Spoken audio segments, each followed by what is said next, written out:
गोष्टींमध्ये त्यांनी षडयंत्राने साजिश केली.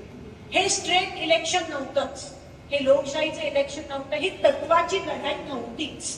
तरी तुम्ही लढला, तरी तुम्ही टिकला, त्याबद्दल तुमचे मनापासून आभार मानते.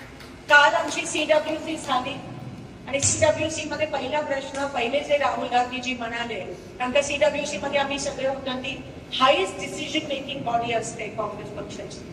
हे म्हणाले की जेव्हा आपण जिंकतो तेव्हा सगळ्यांच्या चेहऱ्यावर आनंद असतो आणि हरतो तेव्हा दुःख असतं. ते म्हणाले उलट करा, कारण का आपण हरलो नाही आहोत. ह्या विजयाच आहे. आणि मोदींचा चेहरा बघा तुम्ही, महाराष्ट्र जिंकले पण त्यांच्या चेहऱ्यावर आनंद नाहीये, कारण का त्यांना माहिती आहे की ते मागच्या दशकांनी येऊन EVM मॅनिप्युलेट करून ते आज त्या ठिकाणी 133 जिंकता येते. त्यांच्या BJPच्या कोणाच्याही चेहऱ्यावर आनंद नाहीये. तुम्ही ऑब्झर्व करा. अजूनही